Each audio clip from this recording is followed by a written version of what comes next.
Most who write about politics focus on the horse race of elections or the specifics of policies. But today's guest says we should view American politics, especially current American politics, through a pop culture lens. She's Joanna Weiss this week on Story in the Public Square.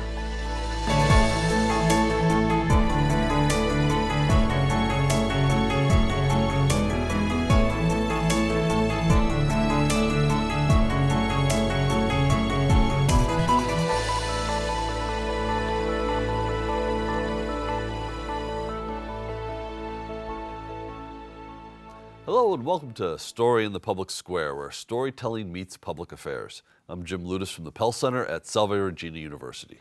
And I'm G. Wayne Miller, also with Salve's Pell Center.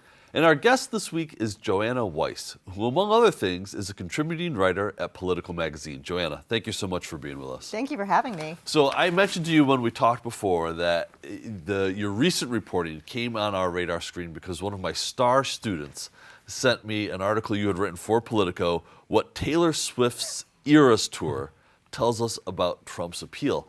And my principal takeaway from this story was that fandom and celebrity is perhaps a better frame for thinking about the continued popularity of Donald Trump. Do I have that about right? You do, and I'm glad I hit the student population with politics and Taylor Swift. It's a good combination. But yeah, it's something that struck me when I went with my daughter to the Taylor Swift show, as one does, at Gillette Stadium outside of Boston, and it was a terrific show, but more than that, it was a fan experience. The collective experience of being there with other people who were dressed a certain way or in all kinds of complimentary ways, who were singing the songs together. There was this kind of community that formed around Taylor Swift that was bigger than the artist herself. And it made me think about the relationship that Donald Trump's supporters have with him, which is not really the same as a typical politician. I mean, in every way, Donald Trump is not a typical politician. And I think a big key to understanding him is seeing the way he has come out of the entertainment industry. How do those group dynamics, so the way you describe what you saw at Gillette, evokes in me some of the things that I've seen either in the reporting I've seen or some of the footage that I've seen of sort of like the carnival-like, festival-like atmosphere at a Trump rally. How does that group dynamic play out? Yeah, I mean, Trump rallies are, in some ways, they're like concert events. It's people who are going to see an entertainer, to see a star who's putting on a performance. There is the same kind of dress up. You could sort of think of it as a form of cosplay, all the MAGA material that you can get, all the merchandise, the chanting. There's a collective experience that is, you know, other politicians obviously have had rallies and there are cheers and there are supporters, but I think there's a different aspect to the relationship with Trump, and he plays into it by understanding what gets the crowd excited, by sort of turning on the entertainment aspects of his persona.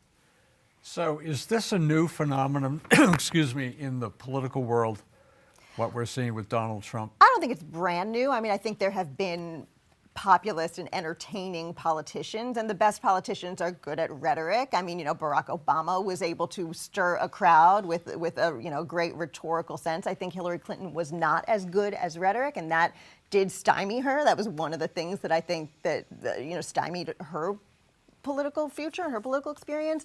But I do think that Donald Trump understands. He came directly out of the entertainment industry. I mean, he came up, yes, as a real estate person in New York, but he was always working page 6 of the New York Post, the entertainment press. He understood those dynamics. He understood how to get attention. He has this innate understanding of how to get and keep attention. And that's very different from most people who follow the political rules. He really doesn't.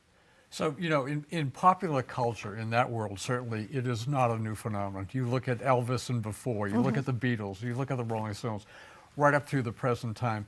Do you think Donald Trump paid attention to that, or that was part of his thinking, or was he aware of those earlier popular culture musical phenomenon? I'm sure he was. I mean, I do think he has an instinct for it. I think don't know him, but I feel like there's something innate because he is able to kind of turn it on so reflexively, and I think sometimes, his advisors don't want him to do the things that he does, but it works. I think, some of the political apparatus around him is sort of shocked at the way he behaves, and yet it works.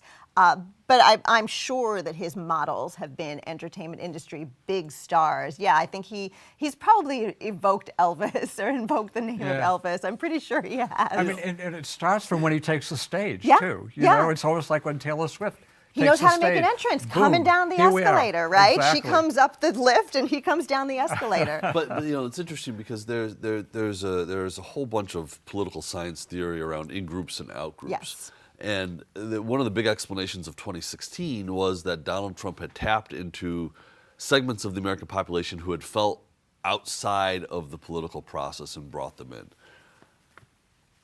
What you're describing, though, is it becomes sort of a political ecosystem, a cultural ecosystem, a community into itself that has its own rules, its own ways of dressing, its own ways of behaving, and some inside jokes. And you write about the humor of Donald Trump, both in this article and elsewhere, as something that's maybe underappreciated by a lot of others. But it's part of this community, isn't it? I think it's part of understanding Trump and his appeal is understanding how he uses humor, because it is, again, it's one of the tools in his arsenal. It's one of the entertainment tools in his arsenal. One of the things that is appealing to his supporters, to him as a public figure, is that he's someone who breaks the norms, who says things that shock people, which is a way for him to kind of prove his authenticity to them. Whether he believes everything he says or not is unclear, but he knows how to shock. And some of his humor has been based on shock. But some of his humor, the kinds of things that I wrote at one point about. I read about an appearance that he made at a veterans group, and he made some sort of joke about him getting a Medal of Honor, which was he wanted to award to himself. He wanted to award himself a medal. And some of the press, a lot of the, he said he wanted to award himself a Medal of Honor. Isn't that horrible? Isn't he? And in the room, it was clear from the reporting, from the local reporting in the room, he made a joke. The audience around him got it. The joke was in a way, kind of an intelligent way of diffusing some of his weakness in the situation. He was in front of a military group. He is known to have been a draft dodger. So by making a little joke and kind of acknowledging ahead of time in this self-deprecating way, like, obviously I don't deserve a Medal of Honor, but it diffuses the tension. It kind of takes that issue out of the conversation. He owns it, controls it, and can move on. And so it was kind of a deft way of using humor. But for people who were inclined to not be appreciative of the fact that he had been a draft dodger, or people who were kind of shocked by his public persona and the kinds of out of norm things that he always did, they didn't take it as a joke. They didn't hear it as a joke, and so they presented it as a problem. So there's this big disconnect, I think. So Joanna, there's a very strong emotional aspect to this. When you go to a Taylor Swift concert or you go to a Donald Trump rally, you feel things. Mm-hmm. In the case of Donald Trump, you feel some humor at some points. You may feel some anger at some points and other emotions. Is that a critical part of the Trump? And I don't know if it's an emotion, but a sense of belonging. Yeah.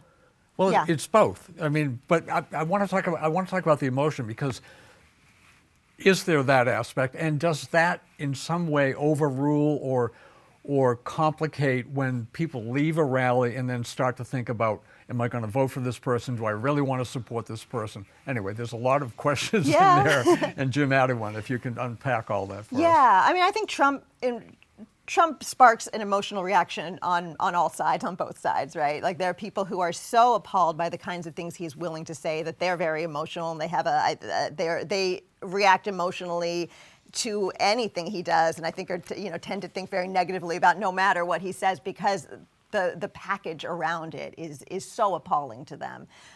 On the flip side, I do think he is able to create an emotional connection, and it's this sense of like, I'm with you, I get you, you get me. It's kind of a clubby sense of belonging. That's what you were saying, the belonging. Right? And you know, people who study fandom and have kind of looked into this as well, and kind of almost the evolutionary aspects of this in-group, out-group dynamic that you were talking about. I mean, it really does.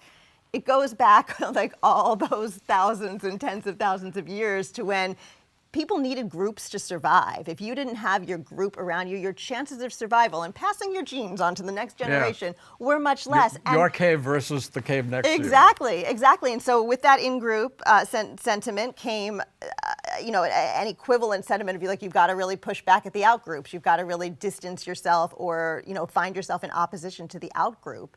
And so that becomes part of the dynamic. You know, Taylor Swift fans, they're very emotional. They love Taylor Swift. Not all of them, but there's a subset of Taylor Swift fans that are very, very, very mean to people who say something that they see as critical of Taylor Swift. Oh, people are online, doxxed, attacked, death threats against critics. I mean, again, this isn't everyone. This isn't like, you know, all the happy teenage girls, but there's a subset that really takes it seriously. Wow. And I think that, you know, that clubby feeling, again, not all of Donald Trump's supporters are going to do anything like that, but there's that clubby feeling and that sense of it's us against them. And he is very good at tapping into that us against them. I get you. They think you're deplorable. They think you're wrong. They think you're dumb. I know. I get you. You get me. What role does social media play in these dynamics today? It amplifies it. You know, it kicks it up to 11. I think these dynamics were always there. But social media, you know, first of all, if you are a fan of Taylor Swift or you're a supporter of Donald Trump, you don't just get the, you know, the evening news or when the record drops or when you happen to play the album. It's like all day long you can be reinforced in your fandom and in your in-group feeling. And again, when Donald Trump was president and he was on Twitter all the time and some of his aides were appalled and his opponents were appalled, he was feeding that beast and he was giving that a little bit of like doling out the red meat. Is there a way, as we think, so we're on the eve of the 2024 presidential nominating cycle and the election will be at the end of the year. Is there a way to pierce that? Like, so he's got 91 felony indictments, right? Mm-hmm. He's got civilian legal challenges in the state of New York that cut to his identity as a businessman, a successful businessman. But he seems impervious. The people who support him seem like they're not going anywhere. Is there any method to pierce that group dynamic? Is there something that could possibly shear off supporters, whether it's to Nikki Haley or to Chris Christie. Chris Christie, thank you. Ron DeSantis. I mean, they certainly hope so, but so far we haven't seen it. And again, you know, this is his core group. He has, through the process of all of his different indictments, he has understood how to play that group. You remember the mugshot in Fulton County, Georgia, when he was indicted in that setting. And that mugshot, you know, his opponents saw that mugshot as this, like, crazy man, defiant. You know, who does a mugshot like that? And he's got fire in his eyes and he's crazy. But he knew exactly what he was doing. That mugshot was, it's us against them. They're out to get me. I'm going to fight. I'm going to fight for me and I'm going to fight for you. And among his core supporters, that has worked. So this is going to be the most school-marmiest of questions I could possibly ask. But it sort of seems very lizard brain. When maybe we need to be thinking about policies and reasoning through really complex challenges like climate change or peace in the Middle East or peace in Europe for that matter, right? Shouldn't we expect more and better of our politics than just sort of celebrity and fandom? Yes. Politics is persuasion. Though, you know, in politics, there has always been an aspect of entertainment to politics. Even, I would argue, the Lincoln-Douglas debates where they were out there doing, you know, very high-minded rhetoric, there was still an entertainment aspect to that. They had to use humor. They had to use good rhetoric and, you know, all those sort of rhetorical tricks and skills to get people listening. So I think if you can now, you still have to, there's still a political divide, a very large political divide in this country that does break down on policy. And there are very, very different senses of what's fair and what's right, and you can really divide the left and the right more than ever now, based on broad policy ideas. But who sells the policy has always been, and who's best able to sell that policy has always been an aspect of politics. And, Ron DeSantis is out there trying to sell Trump better than Trump. Right. And kind of failing at it. Yeah. Chris Christie's trying to sell a lot of the right-wing policies, but in a different package from Trump, as is Nikki Haley. Right. They're playing by the regular rules of politics, the ones that we've all that everyone has kind of, this is the way you comport yourself at a debate. This is the way you talk to the press. This is the way you talk at a rally. And they're having, they're fighting among each other. Some are up, some are down. And while we're talking now, Nikki Haley's up and Ron DeSantis is down. But Trump is over here talking his way. And in this media environment, it's working. So you have been a staff writer, a political writer at two great newspapers. How did you get to the popular culture aspect that we've been talking about here? How do you go from covering, I don't know what you covered at the Globe. I'm guessing you were at the State House or... I did. I covered a lot of politics. I covered everything from the State House to presidential campaigns at the Globe, but I was also a TV critic for a while at the Globe. So yeah, So how'd you get to where you are today? So Background story. I guess part of it is I've always been a political junkie. And part of it's I've always been a TV junkie. So okay. Well, there's the answer. There's the answer right there. I mean, I cut my reporting teeth covering politics in Louisiana, which is a pretty awesome place to cover politics. I bet, so I kind of saw everything from local to state what paper government. Were you on down there? The Times-Picayune. Oh, okay. Yeah, so great time in the 90s covering politics all around Louisiana and in and outside of New Orleans. And then when I got to the Globe, I was also covering politics and spent some time in the State House, but I was also just kind of again, always a TV junkie, grew up watching a lot of television as a latchkey child. One of the first front page stories I had as a young reporter at the Globe was about this new TV show called Survivor.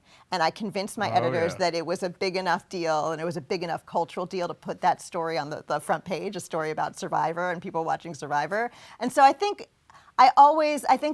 part of what interested me about politics was the entertainment, the way skillful politicians used the tools of entertainment to further their policy goals and to get themselves elected. And so I've always been interested in TV ads and the kind of rhetoric that people use as they are campaigning.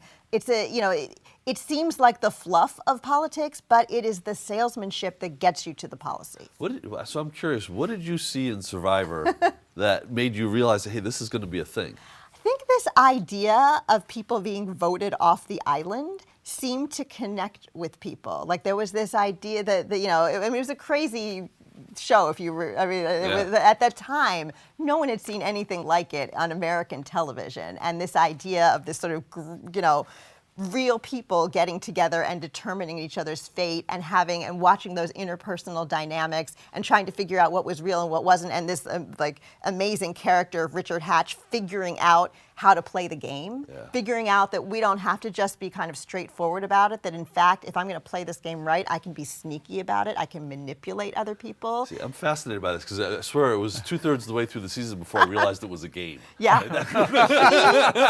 he realized it, and I will tell you, one of the things I later did in another reporting jaunt for the Globe was interviewed him in prison because he didn't play all his games right, but he figured out before any of the other contestants on that show that it was a game. And it was really fascinating to watch that playing out in real time. And I think people were kind of reacting to this idea that a group of people could get together and back to in groups and out groups, kick someone out of the group. The story was kind of about who would you kick out of Boston, I think was the story I wrote. This was a long time ago. But I think people connected to that dynamic. And I think I found it just fascinating. So as somebody who grew up right near Boston, who would you have kicked? Who did you say should be kicked out of Boston? Oh my gosh! I mean, there were a whole different set of politicians. One of the things I mentioned, and this was back from my American history college background, was Anne Hutchinson got kicked out of. Right? Yeah. Mm-hmm. Yeah. So I mentioned her. So one of the big cultural moments this past year was the release of the Barbie movie. And you wrote about it for Politico, and in particular you focused on its portrayal of masculinity. And so in that telling, what was Ken to Barbie. Yeah, Ken and Barbie, I found that the most fascinating part of the movie was the Ken-Barbie dynamic. You know, Barbie had her self-discovery, and it was very much like all the feel-good things that we want to feel about women's empowerment, which is all wonderful. I'm all for it. But one of the interesting things that has happened in culture as women have had more opportunities, more educational opportunities, more opportunities in the workplace, is that the dynamic between women and men has inevitably had to change, right? Like it used to be that, you know, in certain, and I mean, you know, I don't want to oversimplify because there were always women working in different socioeconomic settings, but in that kind of standard middle class setting that Barbie was built around, you know, the man went to work and came home to the wife, and that was the cultural standard that everyone was trying to adhere to. So once the wife is out making her own money and doing her own thing, like Barbie having her, you know, parties with the other Barbies, and there's Barbies on the Supreme Court, and there's, you know, there's the full Barbie Supreme Court and the full Barbie, like, you know, all the good jobs are taken by the Barbies. The Kens have to kind of recalibrate what their expectations are. And there are certainly in real life supportive Ken types who are, you know, who are very, but the Kens in the Barbie movie were really struggling with that. And they were really struggling with their place in the world, in a world where women could do all the things that the men could do. What's the role of men? And it was just fascinating in the movie to see this, you know, the Ryan Gosling main Ken character, you know, who was hanging out, whose job was beach, like literally that was the way his job was described, you know, goes into the real world, discovers that, wait a minute, there's a patriarchy here. Like it isn't actually perfect for, like women don't dominate in the real world still, and maybe I'm going to take a little bit of that home with me. So watching him struggle with his place, I found really interesting. I happen to know a lot about Barbie, because one of the books I wrote dealt with Hasbro and Mattel. Oh, cool. Ruth Handler introduced Barbie. She was the CEO with her husband in 1959 of Mattel. Since that point to this year, there have been TV shows, there have been all kinds of products, there have been changes of leadership at Mattel. There has been a million different things.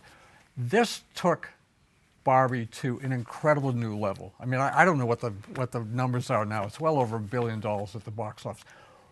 What about this movie made it such a huge hit where tries before were not quite so big? I mean, I think partly it was the quality. I mean, I think Mattel was brilliant in greenlighting something that wasn't just going to be either a wholesale mocking of Barbie or a very kind of limp, like sort of easy pat thing. I mean, they picked a really great director. They picked a really great cast.